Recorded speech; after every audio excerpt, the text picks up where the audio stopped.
Hello aspirant. आज की जो हमारी क्लास है that is idioms and phrases का पार्ट 8 है। पार्ट 7 तक हम लोग 150 क्वेश्चंस को कवर कर चुके हैं। अगर आपने वीडियोस नहीं देखी हैं तो ज़रूर वो वीडियोस को देखें। आगे बढ़ते हैं। आगे बढ़ने से पहले कुछ इंपॉर्टेंट बातें जो हमेशा ही आपको मैं क्लास में बोलता हूँ कि नोटबुक और एक पेन साथ में लेके आप रखेंगे ताकि जो भी एडिशनल वर्ड्स आपको मिलेंगे क्लास में वो आप नोट डाउन कर सकें। ठीक है। और ये आपको हेल्प करेगा कि अब आप पूरी क्लास में अटेंटिव रहेंगे। ठीक। क्या आप तैयार हैं? चलिए शुरू करते हैं। 151 एट स्टोन्स थ्रो। ठीक है। अगर कोई चीज स्टोन्स थ्रो है यानी वो चीज बहुत नजदीक है आपके। ठीक है। अ वेरी शॉर्ट डिस्टेंस के लिए यूज होता है एट स्टोन्स थ्रो। समझ आया? अगर कोई चीज आप बोलते हो कि my school is at stone's throw यानी आपका स्कूल क्या है, बहुत नजदीक है आपके घर से। ठीक हो गया। पहला क्वेश्चन समझ आया। एट स्टोन्स थ्रो का मतलब होता है बहुत नजदीक, वेरी नियर। ठीक। अगला है 152 struck a chill to the heart. Struck a chill to the heart का मतलब होता है अराउज फियर और टू मेक समबडी अफ्रेड यानी किसी को डरा देना।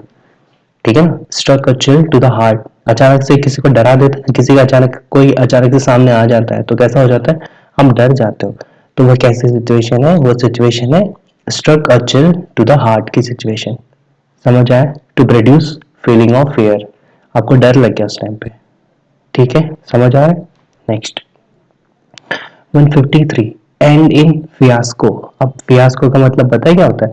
फियास्को का मतलब होता है कोई ऐसा काम जिसमें आप अनसक्सेसफुल हो गए यानी जैसा आपने प्लान किया था वैसा नहीं हुआ, उसको बोलते हैं fiasco. Something plan goes wrong, जो आपने प्लान किया था वो गलत हो गया तो वो कैसा हो गया, वो फेल हो गया ना।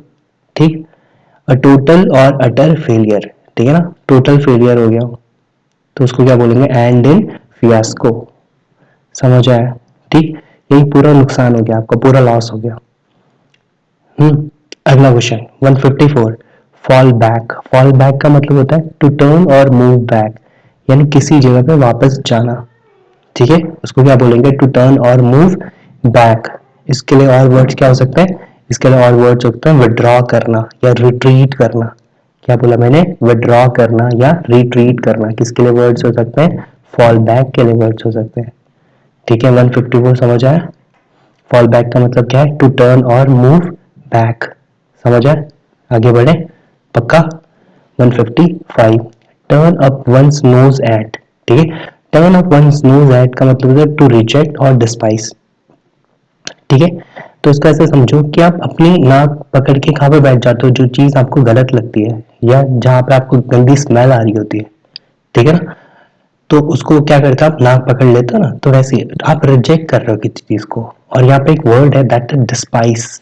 आपको मैंने डिस्पाइस का मतलब क्या होता है, डिस्पाइस का मतलब है नफरत करना किसी चीज से। ठीक, उसको क्या बोलेंगे, उसको डिस्पाइस बोलेंगे।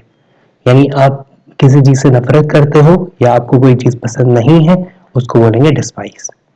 ठीक हो गया। Next question 156 turn once head. ठीक है, टर्न वन साइड का मतलब क्या बोला उसने, to feel proud in a way that people find it annoying. ठीक है, टर्न वन साइड जैसे आपने सुना होगा ना कि कॉलर ऊपर करके चलना। ठीक है, ये सर ऊपर करके चलना यानी आप बहुत प्राउड फील कर रहे हो। अरे प्राउड अच्छा वाला प्राउड नहीं है, ये लोगों को परेशान कर रहा है, एनॉय कर रहा है ना, परेशान कर रहा है। तो ये क्या हो जाएगा, बेसिकली आप घमंडी हो गए हो, प्राउडी हो गए हो। ठीक है, इगोइस्ट बन चुके हो। ठीक है, तो उसको बोलते हैं टर्न वन साइड का मतलब क्या समझेंगे, घमंडी हो जाना, प्राउड, बहुत ज्यादा प्राउडी फील करना ताकि और वो लोगों को दिखाने के लिए बेसिकली।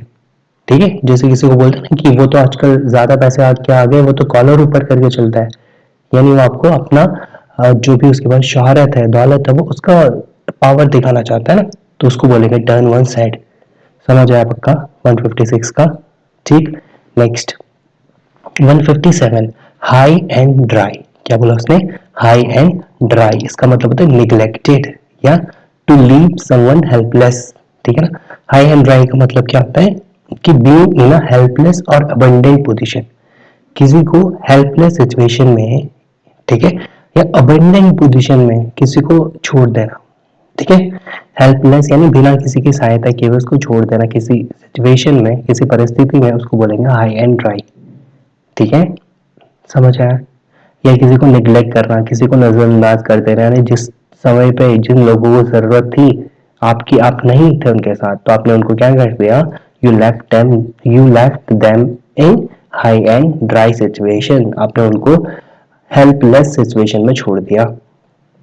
समझ है, ठीक है। 157, ठीक। अगला है take for granted. Take for granted का मतलब होता है assume that something is true without questioning it.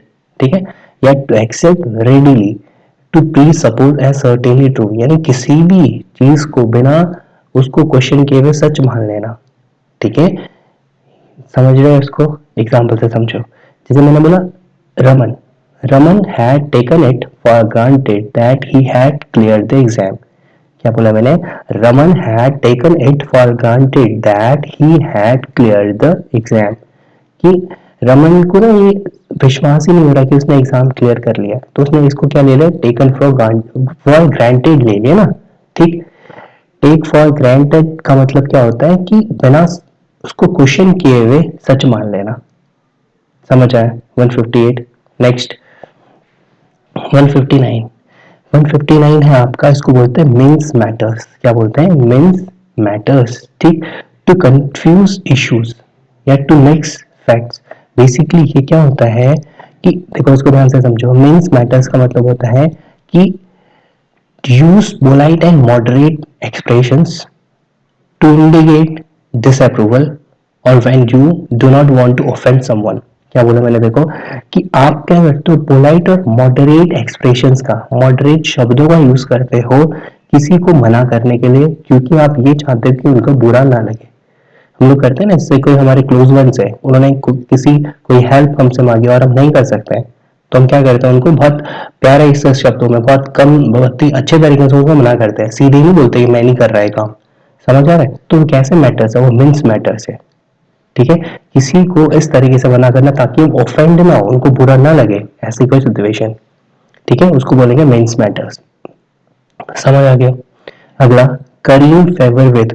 अब करीन फेवर विद का मतलब पता है क्या होता है, इसका मतलब होता है टू सीक या गेन फेवर। ठीक है, trying too hard to get please somebody, मतलब किसी को मनाने के लिए बहुत ज्यादा कोशिश करना। आपने सुना था ना, लिक समवन्स बूट। ठीक है, तो क्या करना कि किसी की चापलूसी करना बहुत ज्यादा। ठीक है, उसको बोलेंगे करीन फेवर विद, कि मतलब आपने बहुत ज्यादा कोशिश कर रहे हो कि कोई आपके सपोर्ट में हो जाए। और बेसिकली आपने देखो बड़े बड़े जो मिनिस्टर्स होते हैं, बड़े जो मंत्री होते हैं, उनके साइड बाय साइड तीन चार लोग लेके रहते हैं ऐसे, कि ताकि मेरा काम उनसे निकल जाए। ठीक है ना, मेरा काम पॉसिबल हो जाए, इसलिए तो वो क्या करते हैं, करीन फेवर विद, करवाने की कोशिश करते हैं, यानी वो चाहते हैं कि जो बड़े मिनिस्टर हैं, बड़े मंत्री हैं, वो उनके साइड हो जाए।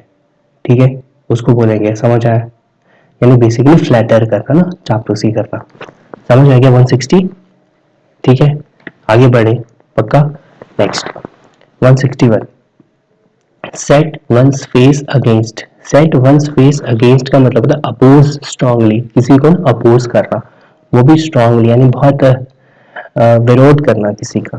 ठीक है, या इसको हम बोल सकते हैं resist with determination. Resist with determination का मतलब होता है, आपने हिंदी में बहुत अच्छे से आप इसको समझोगे, जिसको हिंदी में बोलते हैं, हिंदी में इसको बोलते हैं मुंह फेर लेना। ठीक है, जैसे आपसे कोई गुस्सा है, तो आप जैसे उसके सामने जाओगे, वो क्या कर लेगा, अपना चेहरा दूसरी तरफ कर लेगा। देखा है ना ऐसा मूवीज में। ठीक, वैसे ही समझो, सेट वंस फेस अगेंस्ट का मतलब होता है कि किसी से मुंह फेर लेना। ठीक है, या उनको अपोज करना। ठीक है, उनके सामने आते ही क्या कर लेना, अपना मुंह बना लेना बेसिकली। समझ आ गया। सेट वंस फेस अगेंस्ट का मतलब होता है अपोज स्ट्रांगली। ठीक, अगला है 162, stone in a tea cup. क्या है, stone in a tea cup. ठीक है, इसको बोलते हैं कमोशन। क्या बोलते हैं, कमोशन। बेसिकली इसका मतलब होता है क्या, कि ग्रेट नॉइज और एक्साइटमेंट। क्या बोला मैंने, इसको पहले क्या बोला मैंने, कमोशन। कमोशन का मतलब है ग्रेट नॉइज और एक्साइटमेंट, यानी शोरगुल वाला इलाका। जैसे रेलवे स्टेशन के पास चले जाओ, बस स्टेशन के पास चले जाओ, तो कैसा कोई हल्ला हो रहा होता है ना, समझ ही नहीं आ रहा था कि कौन क्या बोल रहा है। ठीक, तो उसको कैसे सिचुएशन बोलेंगे, वो कमोशन की सिचुएशन है। ठीक है। अब स्टोम इन अ टी कप का मतलब क्या होता है, एंग्री और वरी ओवर, इसको क्या बोलते हैं, ट्रिवियल, क्या बोलते हैं, ट्रिवियल मैटर।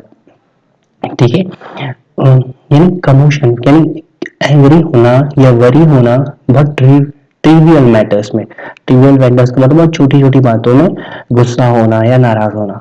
ठीक है, अब इसको पता है हिंदी में आप बहुत अच्छे से समझोगे, stone in a tea cup का मतलब हिंदी में होता है बात का बतंगड़ बनाना। क्या बनाना, बात का पतंगड़ बनाना, आपने सुना होगा। ठीक है, अब वैसे भी देखो ना कि स्टोन में टी कप है, अगर चाय गर्म है तो उसमें से स्टोन तो आएगा ही ना, उसमें से भाप तो उठेगी, वो कोई बड़ी बात तो नहीं है, लेकिन कोई क्या कर देते हैं, इस बात को ही बड़ी बात बना देते हैं। समझ गए ना। ठीक, तो स्टोन में टी कप का मतलब कमोशन की सिचुएशन क्रिएट कर देना, नॉइज की सिचुएशन क्रिएट कर देना। ठीक है, 162 समझ आया। Next 163, putting one's foot down. Putting one's foot down का मतलब होता है asserting वंस अथॉरिटी, अपनी अथॉरिटी दिखाना बेसिकली, या टेक अ फर्म स्टैंड, यानी या तो अपना पक्ष रखना। ठीक है, पुटिंग वंस फुट डाउन का मतलब होता है अपनी अथॉरिटी दिखाना या अपना पक्ष रखना। इसको आप कहाँ से रिलेट करोगे, इसको आप रिलेट करो रामायण के उस सीन से जहां पर अंगद है रावण के दरबार में जाता है, लंका के दरबार में जाता है, और रावण के सामने अपना फुट, अपना पैर रख के बोलता है कि रावण अगर तुझ में ताकत है तो क्या कर, मेरा ये पैर हिला के दिखा दे, इधर से उधर करके दिखा दे। समझ गए, तो बेसिकली क्या दिखाना चाहता, अपनी अथॉरिटी दिखाना चाहता कि रावण ऐसा कर ही नहीं सकता। ठीक है, तो वो अपनी अथॉरिटी दिखाना चाहता था, अपना स्टैंड रखना चाहता था, अपने आप को बचाना चाहता था, तभी तो वो बच के निकल पे आ पाए अंगद वापस राम जी के पास। तो वो समझ लेना सिचुएशन, समझ आ गया ना, याद रहेगा आज से, पक्का ना। ठीक, पुटिंग वंस फुट डाउन का मतलब है असर्टिंग वंस अथॉरिटी, अपनी अथॉरिटी दिखाना, अपना स्टैंड रखना। ठीक है, उसको बोलेंगे। 164, the man in the street, ये बहुत आसान है, क्या बोलेंगे, N ordinary man. Ordinary man का मतलब कॉमन मैन, जिसको मजाक में क्या बोल देते हैं, मैंगो मैन। मैंगो मैन यानी आम आदमी ना, तो उसको बोलेंगे the man in the street का मतलब है एन ऑर्डिनरी मैन और कॉमन मैन, आम आदमी। ठीक, समझ आया, पक्का।